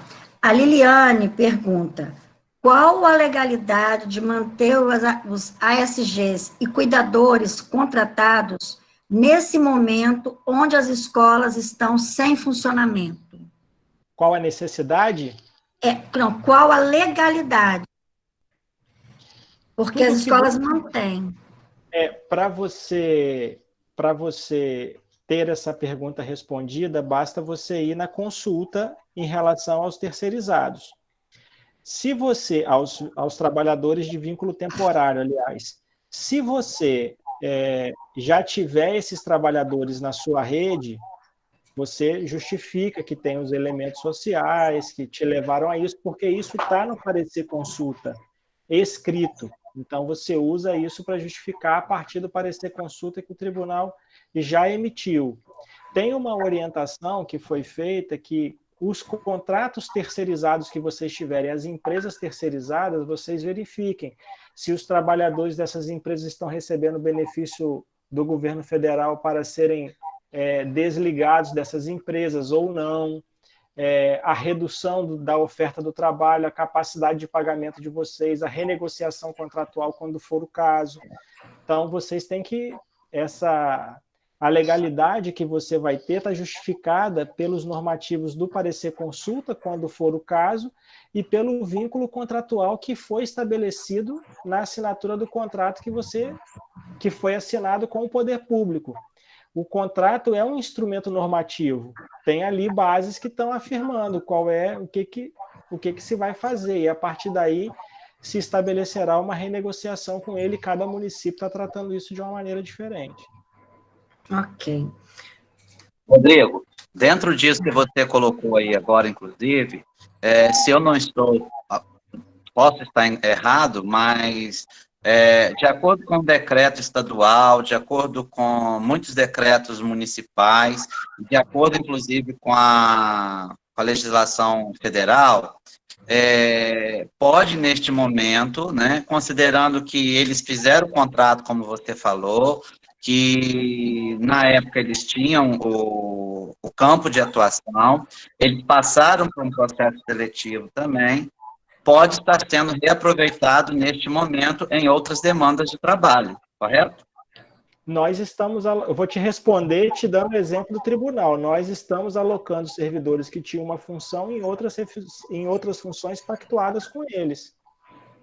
Por exemplo, motorista. A gente não tem... Ninguém está saindo de carro para lugar nenhum. Então, muitos motoristas estão ajudando em outras atividades do tribunal. Eu vou responder sem ser direto, mas exemplificando o que a gente está fazendo administrativamente. Mas você respondeu perfeitamente. Obrigado. Mais uma pergunta que o José Roberto coloca: se o Tribunal de Contas não poderia recomendar à SEDU a criação de atas, GPIs, para que o município possa aderir, visto que existe um pacto de regime de colaboração por meio do PAS. Dificilmente o tribunal vai recomendar isso à SEDU por conta de ser uma ação estritamente discricionária que estará sob julgamento do ato de gestão depois que for realizado. Então, isso mais deverá ser instrumento de uma negociação entre vocês do que uma recomendação do Tribunal de Contas para a SEDU. Agora, a Associação de Municípios também já fez consórcio público de toda a associação. Se vocês entendem que precisam ter escala em âmbito estadual, também tem iniciativas que vocês podem fazer entre vocês. Agora, dificilmente nós recomendaremos, a não ser que tenha algum processo em que a necessidade disso se torne gritante, esteja lá efetiva, aí o tribunal, analisando o processo especificamente, vai recomendar à luz da necessidade. Mas, assim, via de regra, este é um caso que dificilmente viria por recomendação do tribunal. Ok. Tem uma pergunta aqui da Adenilde. Se não tiver completa, Adenilde, por favor, você se coloca. Ela fala assim, que além dos profissionais que são de grupo de risco, temos estudantes que deverão ter atendimento mais individualizados. Aí depois ela fala, deveria mudar, então, o artigo 70 da LDB? Aí é uma questão legislativa. Desculpa, não foi questões diferentes, né? Então, Denilde, é porque cortou aqui, por isso é que eu... Porque a minha fala ali foi quando falou que nós talvez precisaremos até contratar mais profissionais. Então, nós teremos, por exemplo, estudantes de grupos de risco que não poderão ir para a escola. E qual, então, essa medida que talvez nós teríamos que ter, talvez, né, profissionais com uma carga horária para dar um atendimento mais individualizado a esse estudante. Foi nesse sentido que eu coloquei. Uhum. As iniciativas vão ter que ser muito pensadas por vocês, né? Mais do que por nós, porque nós não estamos na vivência do dia a dia. A gente tem sensibilidade de entender que haverá uma série de necessidades. Agora, os alunos que não terão condição de vir, terão condições de fazer a aprendizagem por mediação de tecnologia? Têm acesso à internet? Vocês terão condições de oferecer plataformas de ensino? Estão falando muito de usar como exemplo esse Descomplica, que os meninos estudam para pré-vestibular, inclusive aqui em casa minhas meninas usaram. Porque é diferente também de um professor ir para frente da televisão dar uma aula para a televisão, né? Não é assim. Então, como é que vai fazer essa interação? Vocês estão programando formação de professores para isso, que vai ser um gasto considerável? E o conjunto de alternativas é mais com vocês do que comigo. Eu estou falando aqui, mas é brainstorm, né? Não é necessariamente o caminho que vocês precisam seguir, é só... Como dizem na roça, é toró de palpite, para vocês pegar um palpite desse aí e ver se... Thaís, tem uma outra pergunta aqui, também da Adenilde, porque o município de João Neiva fez uma consulta ao Tribunal de Contas. Então, na resposta, né, há um entendimento do tribunal de que não poderia diminuir a carga horária e os vencimentos dos profissionais, de que não poderia nem por lei própria do município. Isso é certo? O que ele está dizendo na consulta é você não pode mandar um projeto de lei para determinar uma relação trabalhista, porque legislação trabalhista não é competência municipal, é competência nacional. Então, você não pode fazer uma legislação para estabelecer uma nova relação de trabalho. Você tem que obedecer a legislação federal. Se você fizer alguma coisa que afronte a legislação federal, isso é inconstitucional, então você não pode fazer, é isso que está estabelecido na consulta. Então, eu vou mandar um projeto de lei diminuindo o salário do professor, ele vai judicializar contra você, porque tem leis federais que garantem a ele direito adquirido, enfim. E aí é por isso que isso está no contexto da consulta. Me permita só, Elânia, eu estava deixando para falar mais ao final, mas como eu estou percebendo que tem pessoas saindo da reunião, o Tribunal de Contas, ele mantém um site, um hot site, e aqui foi um alerta que a Cláudia me fez, e eu agradeço a Cláudia aqui, mantendo informações sobre o coronavírus, né, sobre as normativas que foram editadas, orientações aos gestores. Então, tem algumas dúvidas que vocês estão tendo aqui, que vocês podem também consultar esse hot site, está lá tces.tc.br/coronavírus. E aí tem lá um conjunto de informações. Também tem um bannerzinho no site do Tribunal de Contas, vocês podem ir lá ler, tem uma série de informações. E também, se tiver algumas questões, vocês podem mandar para o contato do tribunal. Vou repetir, Mucurici. Vocês podem mandar para o contato do tribunal, né, perguntas, e aí vai ser recebida pela comunicação e ela passa para os nossos técnicos aquelas que puderem ser perguntadas. As que fugirem da possível resposta mais rápida, aí vocês fazem ambiente de consulta. O site é www.tces.tc.br/coronavírus. Vou escrever. Espera aí.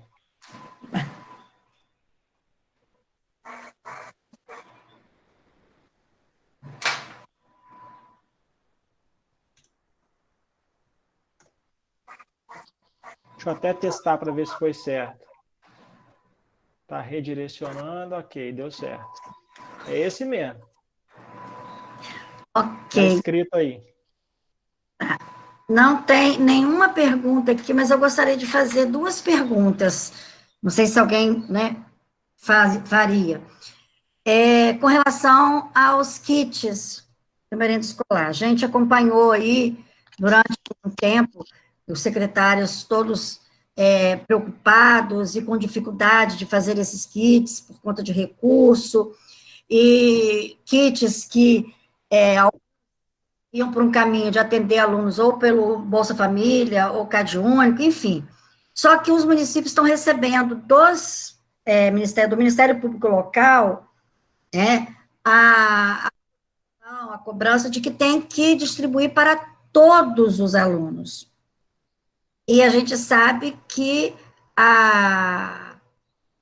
o parecer, né, que saiu é que você pode distribuir, né, para todos os alunos, mas os municípios não têm condições. Como que o Tribunal de Contas está vendo isso? Porque eu conversei com a doutora Maria Cristina, e ela, inclusive, orientou que a gente fizesse uma consulta ao Tribunal de Contas, por conta dos municípios não estarem fazendo isso. E a gente já deixa claro que não há condições, né, de recurso financeiro. Primeiro ponto da pergunta, você já respondeu. Quer ter segurança?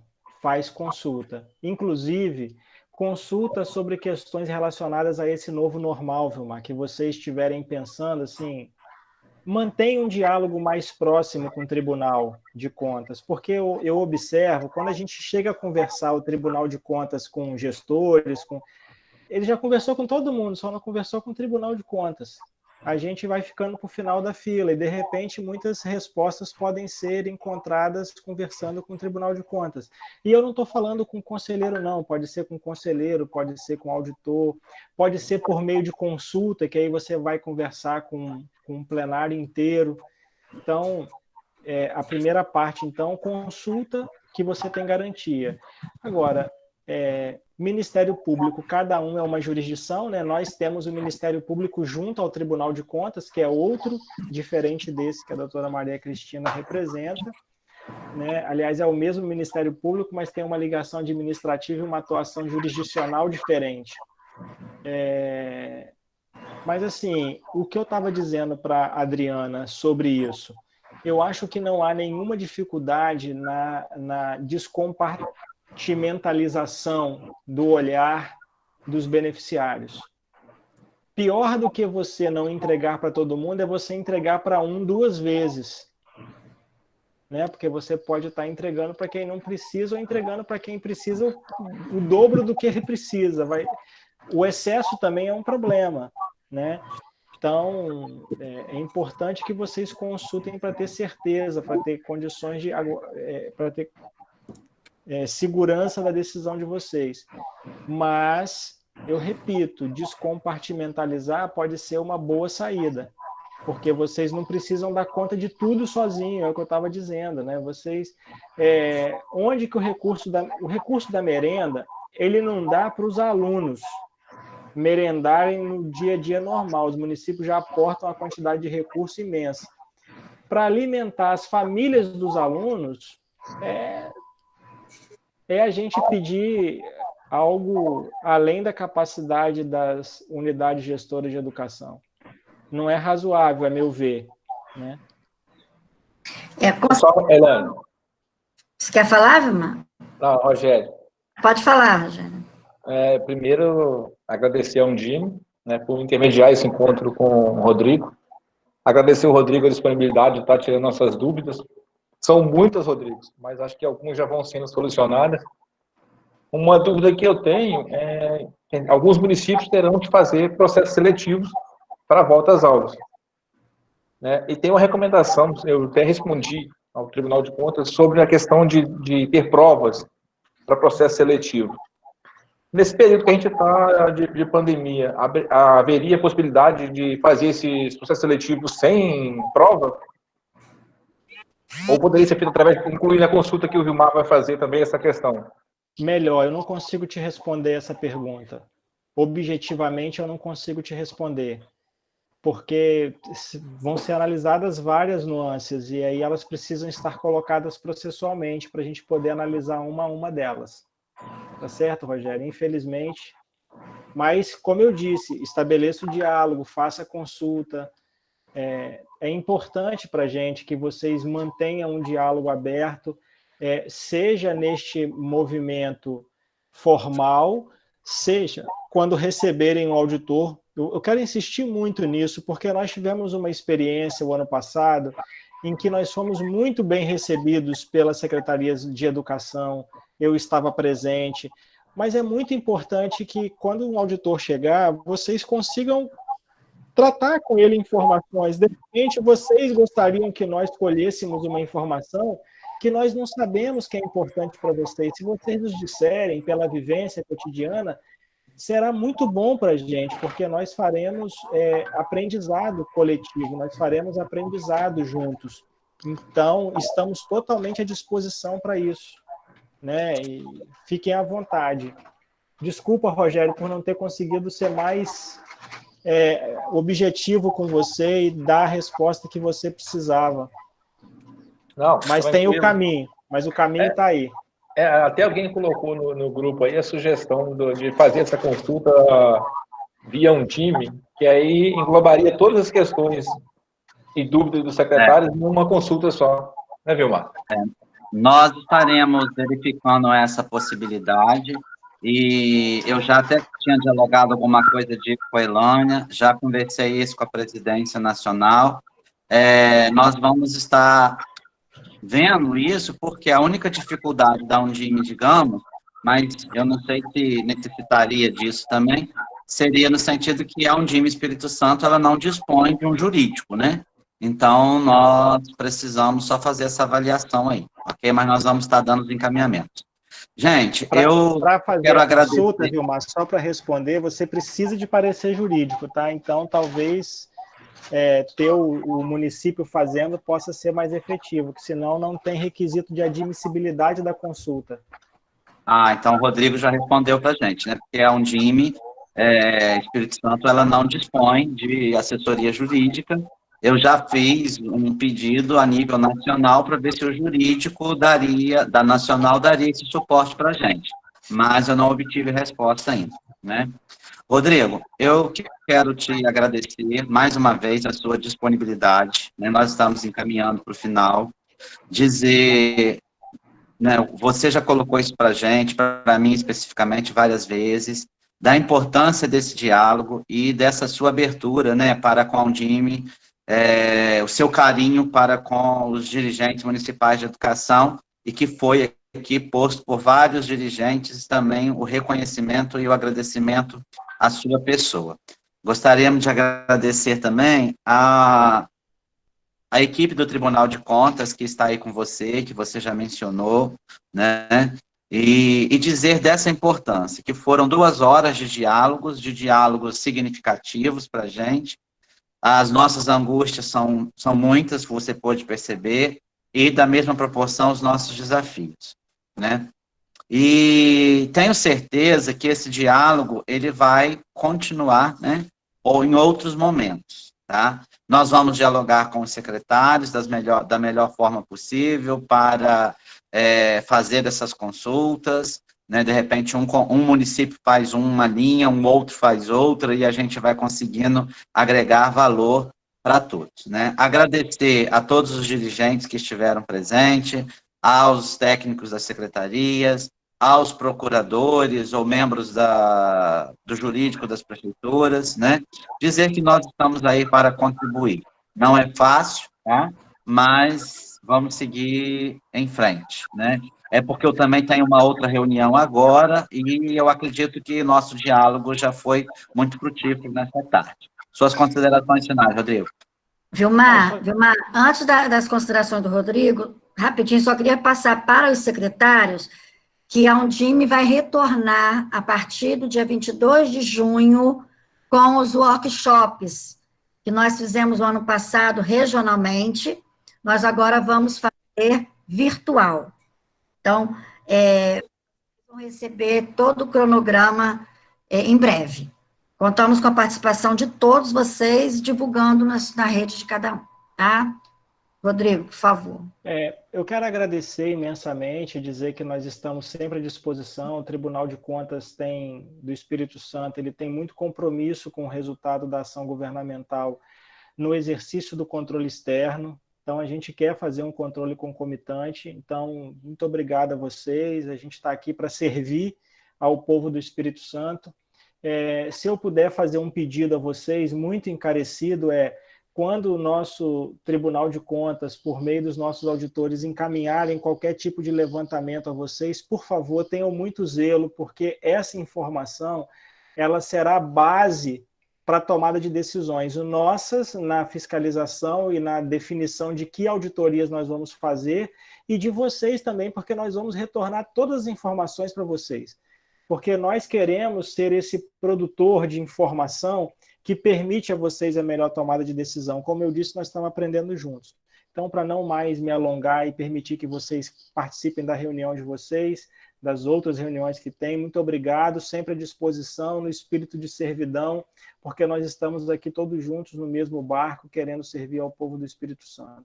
Um grande abraço, fiquem com Deus, Deus abençoe enormemente a vida de vocês. Obrigado, Rodrigo. E dentro desse novo normal, eu queria convidar a todos os que estão aqui presentes, né, de forma diferente, aí, homenagear a nossa querida Elânia, cantando virtualmente. Parabéns. Elânia, liga parabéns. Nessa data querida, muitas felicidades.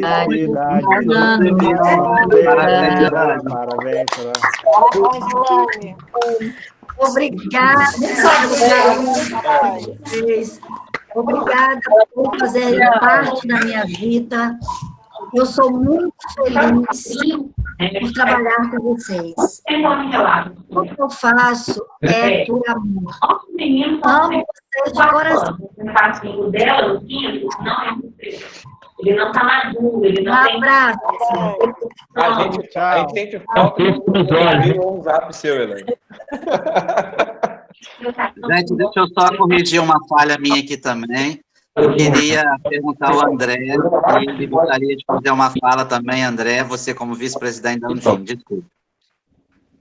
Bom, queria agradecer a oportunidade, agradecer ao Rodrigo, né, que sempre se coloca à disposição da Undime, né, de nós secretários, nas nossas angústias, e dizer que é muito importante essa proximidade, né, essa parceria entre secretários municipais de educação e o Tribunal de Contas, assim também como a doutora Maria Cristina, né, nos auxiliando nas nossas tomadas de decisões. Agradecer a você, Vilmar, que tem nos representado nessas inúmeras reuniões aí, parabenizar a Elânia, né, e dizer a todos os secretários, o desafio ele foi lançado e foi colocado em nossas mãos, né? Deus não coloca nada em nossas mãos que nós não tenhamos condição de conseguir carregar, de conseguir segurar.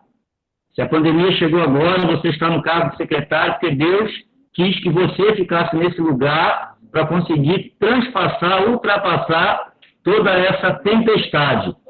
E no período bíblico, qualquer vitória de um povo, ela vem depois de um deserto, ela vem depois de uma tempestade, né? Ela vem depois de uma crise. Então, nós passaremos, em nome de Jesus, por essa crise, independente de religião, mas com Cristo à nossa frente. Que Deus abençoe cada um de vocês. Parabéns, Vilmar, pelo belo trabalho que vem fazendo aí na representatividade da Undime. Obrigado, meu parceiro. Grande abraço, gente. Uma boa tarde a todos. E eu espero vocês amanhã com os pais de vocês, às 19 horas, com a Regina Chudo, tá? Abraço. Abraço. Tchau, tchau. Obrigado, pessoal. Tchau. Parabéns, Elane. Obrigada, André.